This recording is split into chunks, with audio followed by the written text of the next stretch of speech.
Yo, what's going on, everybody? It is 3 p.m. here in New Vienna, Iowa. That means it's time for another live stream. I think I forgot to start the recording. No, I did get the recording for the people listening on the podcast. So, everyone listening on the podcast, hopefully you are having a good run. Everyone here live, welcome. I'll check in with everybody in just a second, but I do want to take a second to also say hi to everyone listening to this or watching this live stream, but not live after the fact on YouTube. Welcome, everybody. Hopefully, everyone is having a good Friday. Safe Friday. It's a weird Friday. It's Friday the 13th in 2020. I think it's the only Friday the 13th in 2020. Tell me it's the only Friday the 13th in 2020. Yeah. So we're trying to get through the day here. Let's check in with everyone here. I'm doing well. I'm doing okay. Let's see how you guys are doing. Stevie76 says, just saw Athlete Specials video that he got COVID. I didn't know that. And hasn't he been training with the Brooks team?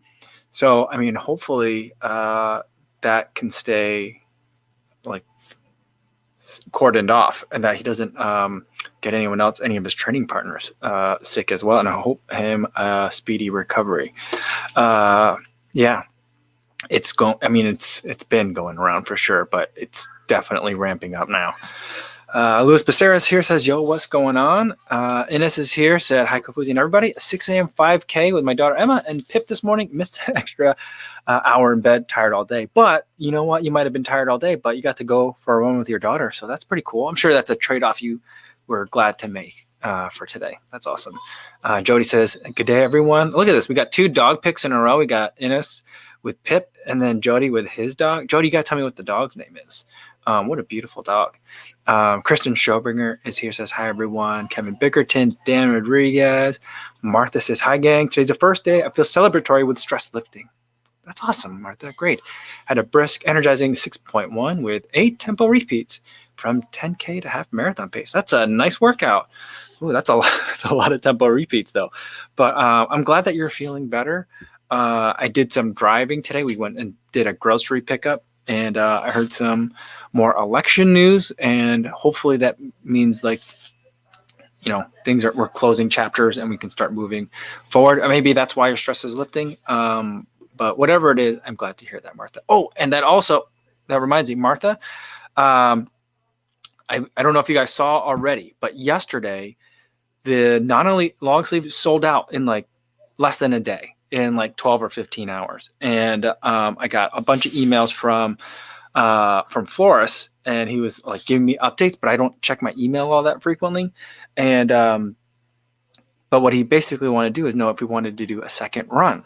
And so I said, yeah, I'm definitely down for it. And they're down for it as well. But we're still concerned that, just because we sold out this first time doesn't mean that we're going to, automatically sell out no matter how many we make next time. So I still want to make sure we leave it on a good note and don't leave any literally on the table, or I guess on the shelf. So there's an email sign up now. I'll post a link to it in the description of this video when we're done here. But if you go to like Path Projects, I think /Kofuzi, you should be able to see where like there's the, where it's all sold out. You should be able to get on the email list. And they're asking for people to just there's no obligation. You don't have to do it. But if you were to order one, if you didn't get a chance to yesterday, what size might you want so that they can have an idea of how many to get. And he was like, I don't know. It seems like some people want extra smalls. And I'm like, yes, I know of at least 2 people that want extra smalls. One of them is my mom. And I know there's one other person that would want one. So like if there's going to be some extra smalls, make at least 2 of them, please. So that's the update on that. Then thanks everybody for selling out the shirt. And just I can't believe it. I really thought, here's how I thought it was going to play out. I thought that come New Year's, we were still going to have like 20 of them left over. And Flores was going to be like, hey, can you make like another video or to post something and we can clearance them out? And then I think I was going to end up just buying them all. So that's kind of like where I thought it was going to go. But there's more. Here's the only downside to that, though. The downside is that it's going to take a while to get back in like the production schedule for it. And that means that they won't be available till like late into December. So it probably won't make it in time for Christmas gifting, but it'll be about a month from now. So that's the update there. Scott says, happy 13th. Yeah. I mean, my wife is pretty superstitious. It's very cute. And we do like the curbside grocery pickup, and we use an app for it. And then, so like we've been using Hy-Vee. This time we did Walmart. And she's like picking the day, and she's like, you want to do Thursday night? I'm like, I don't really like to drive like Thursday evenings because we'll do happy hour, on the live stream. So she's like, okay, fine. We try not to do them on the weekends, so that way we have time to do family stuff with all four of us. And then, so she's like, you want to do Friday? And I'm like, yeah, Friday sounds great. And she's like, but it's Friday the 13th. You want me to reschedule it to Saturday, don't you? And I was like, no, just I'm fine. It's just a day. But she's like, you sure you don't want me to reschedule it? I'm like, I'm okay. We'll be fine. So yeah. So that's our Friday the 13th here. Martha says, Leona asked me to congratulate Mike on the quick t-shirt sellout. We're both on the wait list for extra smalls. Yes. Awesome. Very cool. I mean, I'll talk to Flores to make sure that like that we need at least 3. Okay. All right. Benoit says, hi, hey all. Martha says, hi, Luis. Chris Yao is here again. Says, greetings, friends. About to sample my dad's rice and shrimp. Wishing me luck. All right. I mean, rice and shrimp sound pretty good. So hopefully it's a tasty treat. Daniel M says, hello. Hey, everybody. JC says, hello to the group. Awesome. All right, cool. Let's see. Martha says, how many shirts were made? The reason they sold out, aside from your popularity, great fabric, not the usual cotton or cheap poly, and tasteful, understated design. They asked me if they thought I could sell 150 of them or 100. And I mean, I'm looking at a box over here of koozies that I made, and I think I had 100 koozies printed out, and I sold like 12 of them. So I was like, maybe we should go with 100. And the koozie was a very quirky design, admittedly. But so I was like, let's do 100. So it's not like I sold like 10,000 units, but but like I still, even then, I didn't think that we would move 100 of them. And so he said that they got 64 emails and messages on their like website chat thing that shows up like in the bottom corner for people that wanted to see if there was a wait list or get on a wait list. So I was like, okay, seems like there's some demand for some more. So those are the numbers. And Shannon says, whoa, I've not put in a size request for a shirt. Need the link. Maybe a small or extra small. Make 5. Okay. Yeah, I mean, he said that like whatever like they kind of get in terms of the email listing, that's not going to be exclusive. So like they'll kind of look at that and then play with the numbers a little bit. And I'm going to defer to them because, they're in the business of, ordering inventory and figuring out what customer demand is. So, yeah. And as far as like Martha mentioned, like the understated design, they said that, even aside from Kofuzi fans, they were like the phrase and the saying, he's like, I think that resonates with a lot of the Path Projects fans. And so he thinks that like there's like kind of 2 avenues for demand for it. So I'm thrilled. I'm absolutely thrilled. I think it turned out great, and I can't wait to see you guys getting them. So that way, send me your pictures. I'd love to see you guys in the shirt. I can't wait for that. All right. Roy says, I'm going to buy the Pegasus 37s for my first running shoe. Do you think it's a good buy? Yes, I think so. I have no problem recommending that as a first buy for a running shoe. And if you're new to running, Roy, welcome. This is a fun place to be in. And I hope you have some good times in those Peg 37s. The Pegasus, I think, is kind of like it's like always my starting point. So if someone's like, I've tried a couple of things. I don't remember what they were. I liked some. I really didn't like other ones. Then I kind of say like, well, let's start out with the Pegasus, whatever the newest one is, or maybe the year before. And from there, I feel like that's a good kind of sample of what like a running shoe is. This year's a little bit more, less kind of like hitting all notes. So it's a little bit more, not niche, but a little bit more specific than it has been in other years, but still definitely falls in like, try this first. based on what you experience there. Maybe you'll love it. That tells me a lot. Maybe there's some things you didn't like about it. That also tells me a lot. But it's always a good place to start, in my opinion. All right.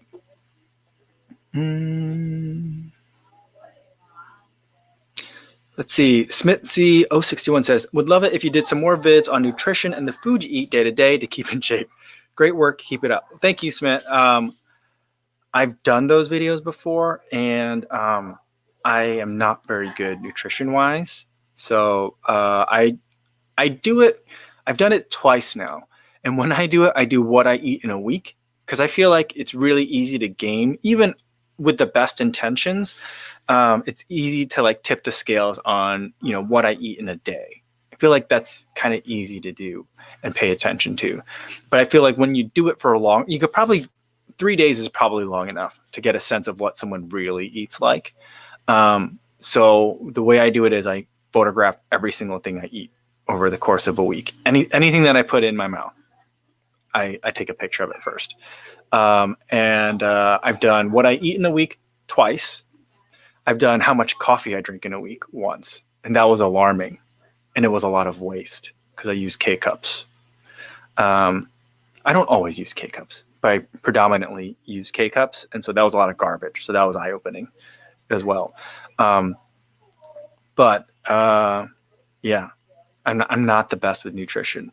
What I would love to be able to do is talk, I keep thinking that we do this podcast every day or the live stream every day. That gives us plenty of time to bring people on and interview people. And I keep thinking that. And I think it's going to be one of those New Year's resolution things, is to make it so we have maybe interview Wednesday or interview Friday or something like that, like an interview day, 1 day a week, and bring in people that can actually talk about things like physical therapy and nutrition. Those would be 2 topics that I'd really love to talk more about, because my nutrition, and it's not terrible. I eat some junk food. I eat a lot less junk food now that I don't go to an office, and I'm not buying lunch every day. I got 2 kids, so I tend to eat a lot of children's food, and I like candy. I don't have a sweet tooth like my dad does, but I do kind of like candy. If it's around, I'll eat it. So I try to make sure that we don't have it. But yeah, that's why there's not a lot of nutrition stuff on the channel, because I'm not able to talk from a position of expertise or from a position of setting examples. So that's where we're at. Maybe we can work on that. All right. Albert Long just got back from a 10K run with the SL20. Fantastic run with the SL20s as always. Awesome. Wait on a second pair and first pair of Adios 5 to arrive this week. Ooh, so you got some speedy work coming up. Awesome. Very cool. Glad you're enjoying those. All right. Luis Becerra, I see you sent me something on IG. I'll take a look. Thank you. Jason Purcell says, how's any? Do you know if it could be pes and serine bursitis? Saucony 13 could be hurting me too. Doctor said it's pes and serine. I'm not familiar with that at all, Jason. But my knee is doing fantastic. It's doing really well. Every day it just gets much better and better. At this point, I mean, I'm on the training plan for a 10K time trial this weekend. So I've been tapering. So my distances have been much shorter. But what that has also meant is that I've had completely 100% pain-free runs for 10 days now, maybe a little bit longer than that. So that's been amazing. And certain other little things have also gotten substantially better. One is I could do a single leg, like the pistol squat. I would stand on an elevated surface, balance on my right leg, bend all the way down, have the left leg kind of kicked out in front of me, and then come all the way back up. And I can do that pretty much pain-free. I can do multiple of them, which I was never able to do before. So that feels amazing. When I'm sitting on the floor and then I get up, I find myself bracing myself as I'm holding my breath, I've noticed. And I think it's because my knee was a little bit uncomfortable getting from sitting on the floor position to standing up. And now it doesn't hurt. So I've noticed that I'm holding my breath and bracing myself for it. So I'm getting much better and I'm feeling good about it. We'll see after we do the time trial, probably going to be Sunday. Monday will probably be an easy day of running. And then Tuesday, I think I'm going to start kind of like easing back into more mileage. Yeah. So that's kind of where I'm going. So that's how my knee is. Let me know how your knee goes in terms of what the doctor said for you. But I'm definitely going to look up Pez and Serene. That's interesting. All right. Let's see. From Pascal says, I saw you use a Polar Watch. Yes. That's generally my favorite. I did have a technical failure with it. I think it was due to cold weather on like Wednesday or Thursday, and that was really unusual. I've never had that happen with a Polar Watch. One other time I've had it like it looked like it was recording when I was done with an activity, and then it just didn't record. But that was weird. But other than that, that's generally my favorite, my default. I wear other watches when I'm testing like new stuff. I looked at a Tick watch, which was like a Wear OS watch. Recently, I also tested the Coros Apex. Was it the Apex? I don't think it was the Apex Pro, but it was the bigger Apex. I test it on one wrist, and on the other wrist, I'll leave. Right now, it's charging, but I'll leave the Polar because that's what I use as my reference. I like it. All right. Pascal says, "Do you ever look at the running index?" On the Polar Watch. Yeah, I don't think I look at it that frequently. I'm trying to think, because that's the one that's like, is it supposed to correlate to VO2 max, but that doesn't exactly. That's why I think I'm a little bit confused about the running index on the Polar Watch, to be honest. But on the Vantage V2, there's a run test that you can do that gives you a VO2 max estimation. It's a run to failure type of test. And I did that one recently. I felt like that was probably, I've never done a lab test for the VO2 max, but I think it's probably a good estimation. But from what I've seen, it seems like watches that you just wear regularly can also, like a lot of the Garmin's apparently can do a really good job of estimating your VO2 max without doing the full test. So I think there's lots of ways to get that number. All right. Let's see. What else we got here? What else we got? Ben Y says, just curious, what pace are you guys doing your low heart rate runs at? Well, that's a good question. I don't see anyone else's numbers in here, but mine is when my knee was hurting a lot, it was getting closer to like 9:45. When my knee is feeling good, when it's not hurting, it's closer to like 9:15. Sometimes it's still around 9:30. Depends on which route I take. Some are hillier than others, but it definitely made a difference.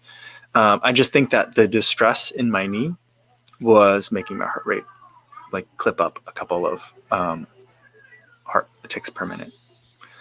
All right. Cameron McBride said, placed an order for the Path Kofuzi 9 Elite shirt yesterday. Beyond excited for it. Awesome, Cameron. Thank you so much. I hope you get it very soon. Let's see. Pablo says his is around 5:35 minutes per kilometer. Oh, I'm not, and we got a lot of minutes per kilometer. Yeah, Ben Lewis says his is 5:20 per kilometer. I think that's like 9 per mile. I think that sounds about right. I'm not so good at it. I don't know why I'm so bad at it. Cameron's about the same. Says for me as me on a good day, says around 9 to 9:15 per mile. But it's very different when I'm on a track. So like when I do like the MAF test, it's like almost like a minute faster, which is weird. But I also think that I'm making more of an effort to stay like right at that like kind of like red line number, and so like it gets a little bit faster that way. All right. FC says, my wife just bought the Boston 9 because of your review. Fastest purchasing decision ever. Awesome. I hope she enjoys it.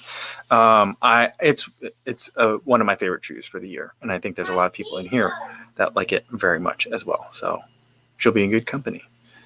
All right. Let's see. Jody says, if you're looking for a PT, then you should see if you can get a Brody Sharp from the Run Smarter podcast. He simplifies preventing or treating injuries. His first podcast 10 episodes were great. Ooh, I think I need to check that out. Yeah, I'll definitely take a look at that. Awesome. Martha says, I still hear math test whenever you say math test and get the jitter. Oh, that's funny. Yeah, I think a lot of people hear that too, and they're like, what's going on? And yeah, a lot of those words are they get jumbled. And the way people use math, which Dr. Maffetone says it's not short for his name, it's for maximal aerobic function. I mean, I feel like he intentionally would have done it that way, or would have picked 3 other like letters to use to name the test. So it's certainly like named after himself a bit too. But yeah, I frequently hear it that way as well. All right. Ryan Polly says, is the Boston 9 wider than the SL20? I had to send back both sizes I tried at the SL20. I would say that the Boston 9 is a bit roomier. Part of it, I don't know if you can hear my daughter. She's just going nuts. She's just making random sounds right now. The baby is. I don't know. She's in a good mood. It's Friday, I guess. But, I think my wife went down there, and I don't know if she's taking a break from work or what. So whenever the baby sees my wife early in the afternoon, it drives her insane. She just has a good time. Yeah. But as far as the Boston 9, I think another part of it, though, with the Boston 9 is the material. The mesh is a lot more forgiving and comfortable than the SL20's upper. That SL20 upper is just, there's so much that's confusing about that shoe, and I think that's part of what makes it so endearing to me. But like, it just feels like you're running in a soccer cleat. I mean, it didn't bother me, but it's definitely noticeably different.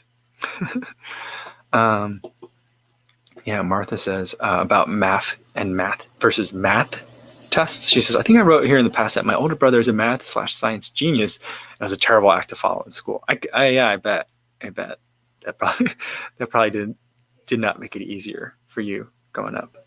And Rainrunner says, I assume math equals maffetone. I mean, the thing is, some people use math that way, and they say, I'm running the math method, or I'm running math as a shorthand, but the math test is supposed to stand for maximal aerobic function. And that's where it gets confusing, because people do use those two things interchangeably. All right. Paul Kane says, enjoying the Rocket X. I get what you said about no real pop, but I like how smooth it feels. And I'd say it's still a quick shoe. Definitely. I was watching Andy, FOD Runners. Not his first video on it. It was like his second or third one. And he was talking about how someone in an earlier video, so it's like not Andy was repeating what someone said in a comment, but he really liked it, and I really like it too. That it's not going to give you that like snappiness. Like some shoes give you the snap, and other shoes give you the smooth, and this shoe gives you the smooth. Just kind of like very similar to like it's between the Carbon Rocket and the Carbon X. The Carbon X had that definite smooth feeling to it, where it was fast without feeling powerful, but the speed was there, and so I thought that made a lot of sense.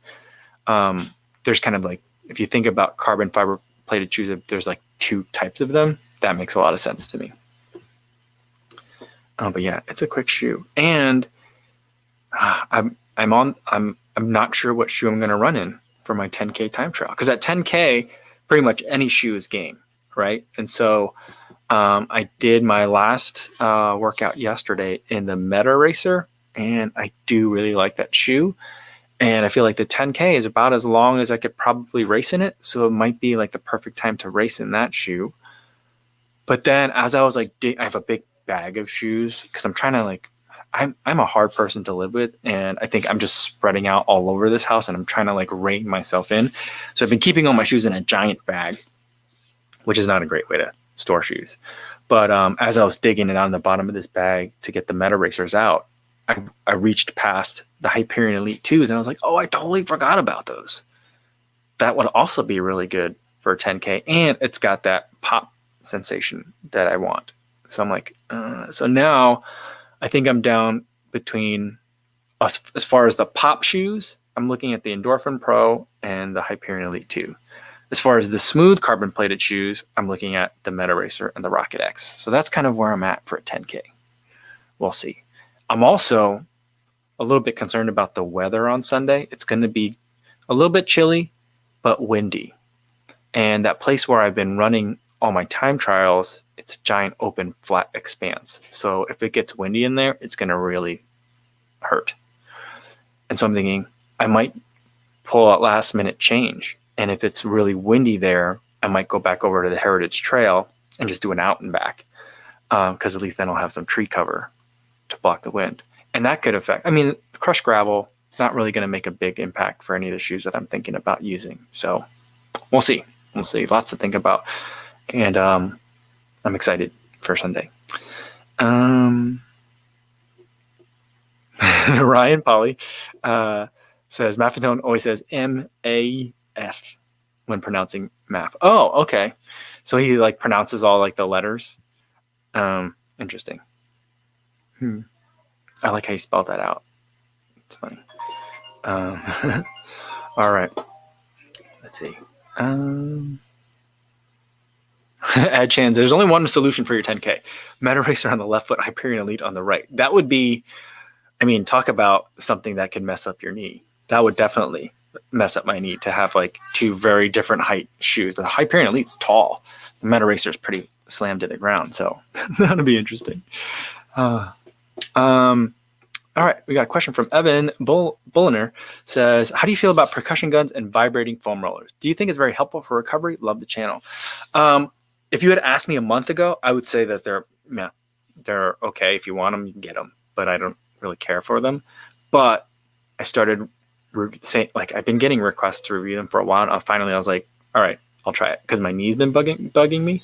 So, and you know, I've been watching some physical therapy YouTube videos, and some of the physical therapists say it's okay to use them. So I was like, all right, well, let's try them. And now I do enjoy them. I've not tried a vibrating foam roller though. So maybe that's something I need to seek out. I'm not sure. I mean, it's a mix of the percussion gun and the foam roller. But I haven't tried that. But the percussion guns I like. But I also feel like some people just use them and they're just like turn them on and it's just like, you know, they just rub it all over. It's like watching someone take like a shower with their clothes on and they're just like scrubbing everything, but they do it with the percussion gun and they'll just sit there like that for like 15 minutes. And it's kind of weird and strange to watch people do it. But for me, I liked it for very specific stuff. Like if there's something that's a particular part that's bothering me, I feel like it does a really good job of working it. But just for general recovery, I think I like the foam roller better. And in either event, I think that the two devices, even rolling over the same like exact spot on your leg, affect the leg in what appears to be very different ways. So I feel like you just because you have a foam roller, which is what I used to think, oh, I have a foam roller, I don't need a percussion gun. I don't think that's necessarily true. Not to say that everyone has to go get one, but you're going to be able to reach different parts of the muscle and work different things with that percussion gun than you will be with the foam roller. So like, you know, if the foam rolling isn't getting it done, I would say that's a good time to take a look at the percussion gun because the foam rollers are usually pretty cheap. The massage guns are a little bit more expensive. So like try the cheaper, easier thing first, and then you can kind of move up from there. All right. Meyer Manna says, just watched your Insta 360X2 review. Well done. Ever thought of doing a video editing your 360 footage, tips and tricks you've learned? I did that video earlier this summer. It was kind of like it was not perfect, but it was like an hour long. It was like an edit with me kind of video. And so I put my head like really small, like up in the corner. And then you just watched me edit the video for like an hour. I think it was with 360 footage and then also editing that 360 footage once it was exported. Or did I just do it for a video? I don't know if it was with the 360 video. So I'll go look at that again and see if I did it with 360 video or not. I think I might have just done it with regular GoPro footage. So maybe I'll do like the 360 part and do that. It was long and it took forever to edit, but maybe that's something I could do like over a weekend or something, just to show people how I'm doing it. One of the things that I love to watch people do, and I'm not sure video editing necessarily translates that it can work for it, but maybe I'll I'll do that video kind of this way is, do you guys watch speed art on YouTube? Like people will put a variety of music, everything from classical to like trap to future bass and like anything in between. And it'll start out with like either a drawing and someone will sketch like digitally, with like a stylus or the Wacom pens, or people will like take a photo and then like turn it into like, it'll be a picture of a kid. And then all of a sudden the kid playing on the playground is like a kid, like in like a fantasy kind of like landscape. And to be able to watch that happen like quickly, like 4 or 5 hours worth of work in like 6 minutes, it's pretty awesome. But yeah, maybe I'll take a look at that. And then if I haven't done that with 360 footage, I'll do the 360 footage video editing part and I'll like narrate it and stuff. And then maybe I'll make a shorter version for everyone. But yeah, good idea. All right. Let's see. Ryan Pauly says, I got stopped flying with my massage gun a few weeks ago. I could see them looking at the 3D scan for like 5 minutes before taking my bag off the belt. I can imagine that being an issue. That's what, I mean, But like, do you think it really looks like a weapon? I would think that like, I mean, I guess maybe depending on the angle, like if it was like however it ended up being in your bag and how the scanners are looking at it, maybe it could look a little bit more menacing. But yeah, that's interesting. Because I would imagine they probably would see just like a giant battery and then a motor inside it, and then the outside shell of it. That probably looks pretty different than a weapon, but I could see that being an issue. But then it reminds me of like Fight Club, where the guy that works the scanner goes, 9 out of 10 times it's a razor, but every once in a while. I wonder if that's what they were thinking. Before they were like, we don't want to embarrass this guy. Maybe that's what they were thinking, but they had to check it out anyway. But yeah, I mean, you don't think people fly with those? I think I would probably fly with it if I were going to a race. But I also think that that's where I'm thinking like the sticks that look like the rolling pins, that's where I think that that's probably the better thing to fly with maybe. Oh yeah, Ryan Polly says they had 3 people looking at it. One guy was whispering, I think it's a massager. Yeah, and Ben Y says the Theragun Mini looks more benign. Okay. We'll see. Yeah, I think so. Rod Marco says, hello from the Philippines, Kofuzi. What's going on, Rod? Hopefully you guys are doing well over there. Paul Kane says, good luck with the 10K time trial. Be interesting to hear if the Stride plan made a difference. I'm following a half marathon plan. A race has opened up 6th of December. COVID secure. Instead of a solo time trial. Ooh, that sounds fun. Awesome. Very cool. Yeah, I mean, I think that no matter how the time trial goes, I can tell you that I enjoy the plan. I feel like I'm stronger, and it did exactly what I wanted to get out of it, which was, I had been doing, my mileage had been decreasing, and because of the knee things that I was working on. And I also felt like my speed was decreasing a little bit. So I felt like I just felt very like not sharp. And I just wanted like a quick boost to just like gain some sharpness, just to feel like a little bit more precise. And it definitely helped me do that. And it did it in a different way than I would have done it. Because if I were to like, let's put together like 5 weeks, we'll do some work, and then we'll just do a time trial for fun. I would have done it very differently. So it was interesting to try training a different way. And I've not trained this way before. So it will be interesting to see kind of like what the results are. All right. We got Kiki Chris says, hi, I'm new. What's going on, Kiki? Good to see you. Justin Meyer says, good afternoon from Arkansas. What's going on? Not Justin Meyer. Justin Mays. Good to see you, Justin. Rodrigo Yara Picardo says, hey, Michael, what computer do you use to create videos? I have an old MacBook. So it's a MacBook 13-inch, the one that has the one USB-C port. It does have 16 gigs of RAM and I think like a Core i5 in it, quad core. So like it's pretty specced out as far as MacBooks go, but it's still a MacBook. And what's interesting is it's been working fine for me it's like 3 years old now. And then like the day the Mac Silicon chips are announced, my computer froze and it just stopped working. But it's working now, but like I had to force restart it. And I think that's maybe like the third time I've ever had to do that with that computer. So it was just like, oh, Apple, I see you. I see you, you know. But I'm pretty excited about some of the new. I mean, I might get one of those Mac Silicon MacBook Pros, the 13-inch. I would like to have a second USB-C port. That would be nice. Now, the computer that I stream from, though, is a Windows PC. And this one's got a little bit more horsepower to it. But I don't use it. The only time I use it is if I'm going to do a lot of 360 work. And like the one video I made was, it was a 50-minute 360 video that I made of running, just like one long take. And so those were some giant files to deal with.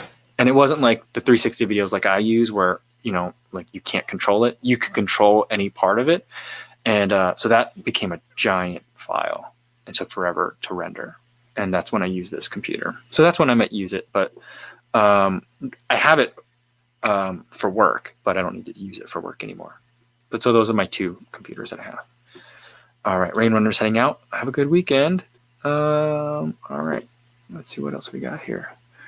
Cameron says they see me too, apparently. Yeah, I don't know if it works that way or if there's just some like master update that gets like pushed out. But you know, I'm gonna say it was coincidence, but it's just like my running buddy. He is like every time there's a new iPhone gets announced, he had an iPhone 4 SE for forever. He had it for maybe 4 years or something like that. Or how, like, I think he only recently got rid of it. He's like, every time a new phone gets announced, like his battery life, like the performance goes down a noticeable amount every time. He's like, so I hate it when new phones come out. I think it's funny. All right. Let's see. Ryan asks, do you all think the Hoka Clifton 7s would affect IT band knee pain and make it worse or help? I'm not sure if it would make it worse or help. I've only had one shoe that I was like, oh, I think this could mess up the person's IT band. And that was the On Cloudflow. I ran in that one, the first version. There's a second version now, but I ran in the first version and those clouds messed me up. I think the clouds and their speed board, it's not a plate, they call it a board, right? The way that was interacting, I felt like it was, in terms of like the responsiveness of the foam, it was responding like too quickly or just the timing was off. And I felt like my leg was fighting it constantly. So like I felt like the foam was pushing up at me when my leg was like, no, we still need cushion, you know? So it did weird thing to my legs. And after like 3 runs in it, my left leg, like on the side of it, started really acting up. And I was like, what is this? And people were like, oh, you might have IT band issues. And I was like, let me just try changing out this shoe. And then it went away in like 2 days. But that's the only time one particular shoe has exacerbated that kind of issue for me. All right.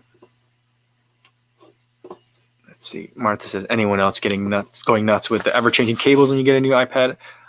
Now it's USB-C, so we have to get adapters for our Bose headphones, in between the new iPad and old iMac, et cetera, et cetera. Yeah. So right now in my I have a little bag that I use to carry like my most used cables, and it has 2 things. Well, there's a couple of things in it. It's getting more things in there, but the 2 main things that I have in there are a USB-C card reader for like my camera and for my action cameras, and then I have a USB-C to Lightning adapter. So that way, if I need to connect my phone to my Mac, or if I need to charge my phone from a USB-C charger, because I have a Lightning in everyone still has Lightning in their iPhones. So like I have that too. And then I also have a USB-C, because my Mac charger has USB-C to USB-C cable. So I've got like I have my work. I have a much bigger bag like that for work, and it's got a million things in it. And it's all because of there's some things are USB-C, some things are micro USB-C still, some things are Lightning. Yeah. I mean, I still had clients that I was working with I mean, I don't think it happened in 2020, but I definitely had a situation in 2019 where someone was like, oh, my iPad? No, it doesn't have the lightning connector. It has the wider one. And I was like, you still have a 30 pin?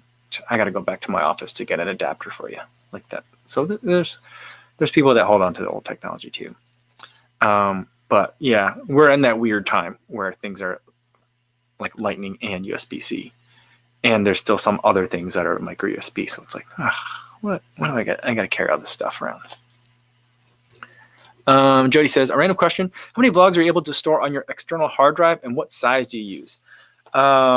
So I don't measure it in terms of vlogs, but every year I get a 4 terabyte, like a Western Digital 4 terabyte external drive. And so far I've been able to keep 1 year on it at a time. And for me, one of the things that I don't do is like the talking portions of like the videos that I make for YouTube, I delete that stuff because it'll be like 15, 20 minutes of talking.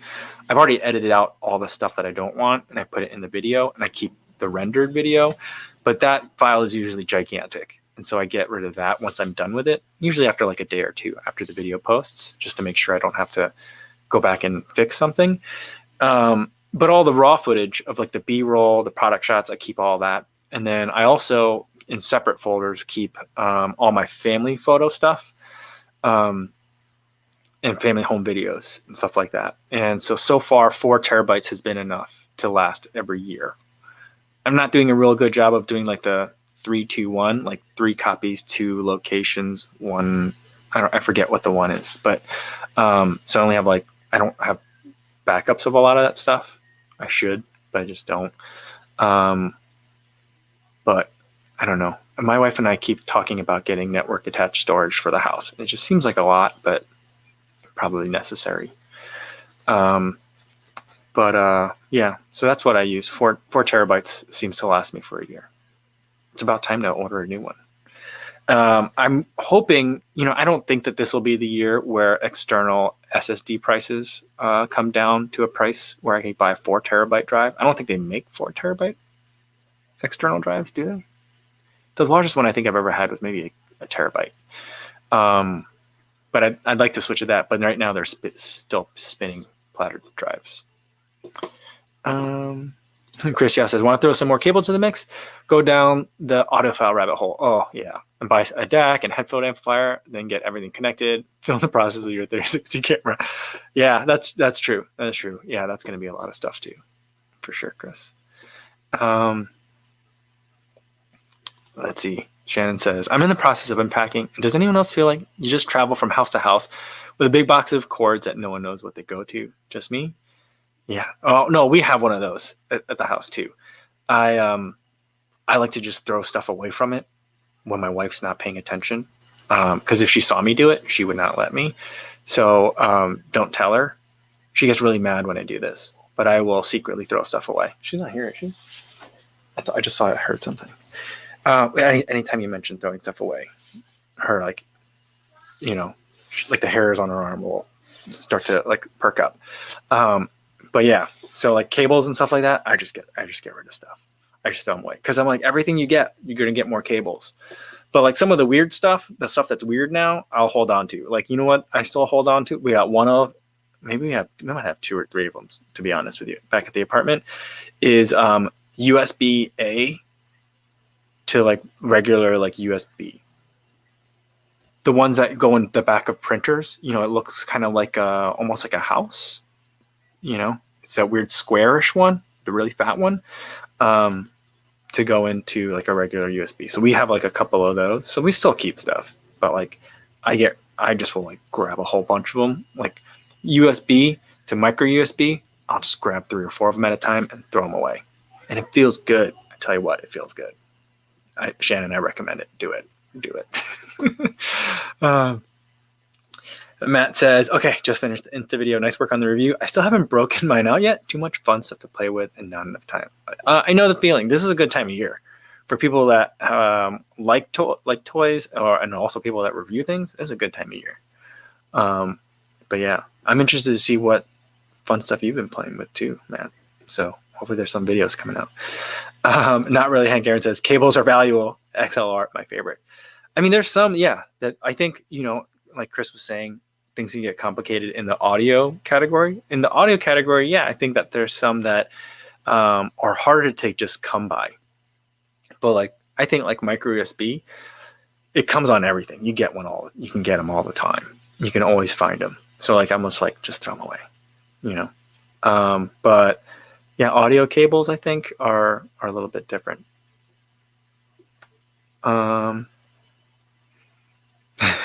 Jody says, you just heard your wife's thoughts that she heard you and you're in big trouble. I probably am. She's going to be like, do I have to go look in the trash? She doesn't say that, but she's probably thinking that. Yeah. I really enjoy throwing things away.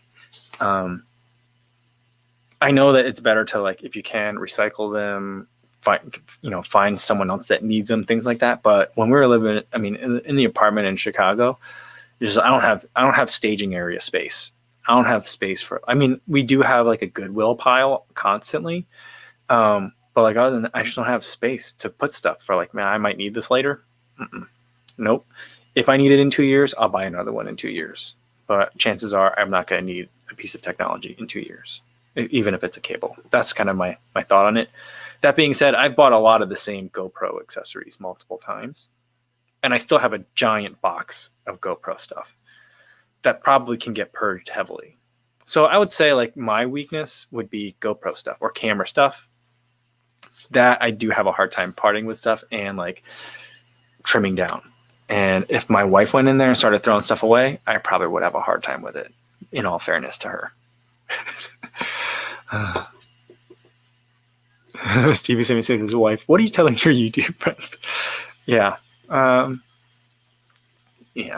think that she'd be, don't tell her that I'm throwing stuff away without her knowing, because she's found me doing that before and she gets pretty mad.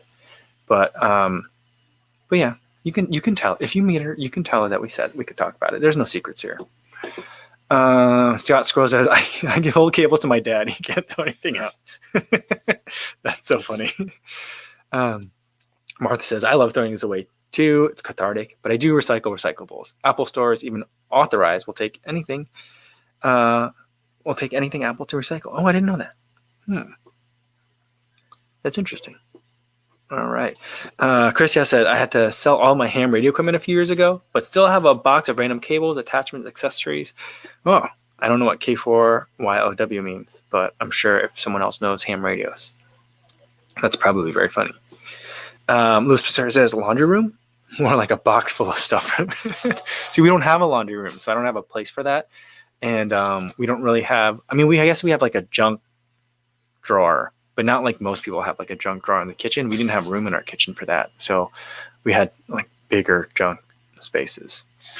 Neil Cavill says, do you throw your old runners out? By the way, good day from Australia. Oh, awesome, Neil. I do donate those. So like for me, I don't usually get the chance to run like until a shoe's like fully used up. After I get to the 100-mile mark, I usually kind of put them aside because then I've done a second review of them. And then at that point, I put them in a box and I take them to Goodwill because I feel like there's a lot of life left into them, even for someone that wants to run in them. But for someone that just needs shoes, they're definitely still usable. So that's what I usually do with them. Here in Iowa, I just take them over to my sister-in-law's place. She's got a bunch of kids, and usually one of them can fit into a size 9. And so I've been taking them over there. I don't know what they do with them. I don't think they're keeping them all. I think they must be like taking some of them in and like, I don't know if they're taking them to Goodwill or what, but they don't come back. So I don't know where they go, but that's cool. That's also where a lot of the earbuds that I don't like, they end up over there too, because they're kids, and I think kids are hard on stuff. So I think they always kind of need earbuds. That's what I would think. Yeah. Chris Deck says, my mom has green bins full of records from her younger days. My dad decided to clean the basement one day and threw them all out without even looking. Yes, they're divorced. Oh man. If they weren't before, I'm sure they would have been after that. That's hard. That's a big move. Wow. That's I do see. I can connect with that. I can understand that one. Yeah. All right. Yeah, Christian says it should be a cathartic experience, but I agree 100%. And I'm just carrying a decade's worth of stuff around to every new stop along the way. Yeah, you know what else we have boxes and boxes of? Like cards, like birthday cards and stuff. So like, I'm pretty good about throwing mine away. But some of them, like there was a point where I was like keeping a lot of them, and I think we just have a box somewhere of like every card we received from like 2002 to like 2008 or 2009 or something like that. And it's just like, it's 10 years old at this point. Do you throw them away? I guess you do. But like, do I need to look at them first? That's the thing. And it's so like, well, if I got to look at this, there's a lot of cards in here. This is a giant box. It's bigger than a shoebox. So it's like, I don't have time for that. Put it back into the space where it goes. So that's kind of like how our stuff kind of accumulates too. Yeah. Martha says, find George Carlin's for fun stuff. Classic. All right, I'm gonna have to look at that. Chris Yao says, K4YLW is my expert amateur radio call sign assigned by the FCC. Oh, cool. Kind of a geek. 10M vertical antenna, 10 meter inverted Y antenna. Could talk to all of Europe and Australia depending on the climate. That's incredible. Wow. Did you ever see the movie Frequency? It was a movie about a guy that was using, I think it was a ham radio, and he was able to talk in the past to his deceased dad or something like that. It was like through some sort of weird electromagnet. They had some very like flimsy scientific explanation for how that worked, but it was a pretty good movie. I kind of liked it. Stevie76 says there's money in those cards. The thing is, there probably is. There's probably like a 20 in one of them somewhere. So you do definitely have to go through just for that reason alone. But there might be ones that you want. Sometimes a lot of them, they came with people put photographs inside. So like, there might be like nieces and nephews, like school pictures or something, or like, birth announcements. There's baby pictures and stuff. So it's like, do you throw those away? That seems harsh, but it's like, well, like, do I really have to keep my niece's like third grade class photo? She's a sophomore in college now. But I mean, I guess that's all the more reason to keep it. But I don't know. There's a lot of stuff. Pascal Bursma says, do you run without vlogging? And if yes, do you enjoy that also? I always run with a camera. I almost always do. The only time I won't like have a camera like in my hand when I'm running is if I've already run that day and captured footage. So when I was run commuting, I would only film one of the two ways. And then the second way, like if I filmed on the way to work, on the way home from work, I wouldn't. And it'd be nice to just run without anything in your hands. So it is nice. Lately, I don't do that anymore because I'm only running once a day these days. But yeah, I enjoy that very much. But I also feel like it doesn't bother me to hold a camera while I'm running. So it's like, oh, I could have gotten a really nice sunrise today. Like when I'm like, if I were to not have one, I would feel like I was missing out. So, all right. CK Stoner says, hey, Co, what's going on, CK? Steven36 says, cards from the ex-girlfriend? No, there's nothing like that in any of those boxes. I don't think I have anything like that. So, I mean, my wife and I have been married for like 13 years. And yeah. And so like we moved in together first in St. Louis when we were still dating. That was back in like 16 years ago. So like I don't have anything older than that. Nor do I want it or need any of that kind of thing. Yeah. But Martha says, I recently threw away letters from an ex-boyfriend. Oh, wow. Cool. Toshak says, definitely throw away stuff from the ex. Yeah, that's kind of how I feel about it too. You don't need it anymore. Yeah. Oh, Martha says, the only reason I was keeping them is that they were so flattering. Oh, that is nice though. I can see that. That's all right. All right. I think that's a good place to leave it for today, everybody. Yeah, Yeah, well, that was a nice sentiment at the end, Martha. So I think that's a great place to leave it for today. Tomorrow, I am going to have a video tomorrow. There's a pair of earbuds I've been running in, and I've been meaning to get that video out, and I feel like tomorrow is probably a good day for it. I am probably going to have a rest day. I think the weather's going to be pretty nasty, or nasty enough that like I've got a 10K time trial coming up. I don't need to push it. So I'll probably not run tomorrow, but I'll have a video out in the morning, and then we'll do another live stream in the afternoon. Same time, 3 p.m. Central Time, right here on YouTube. Hopefully, I'll see you guys back again. In the meantime, be safe out there on your runs, everybody, and I'll see you in the next one.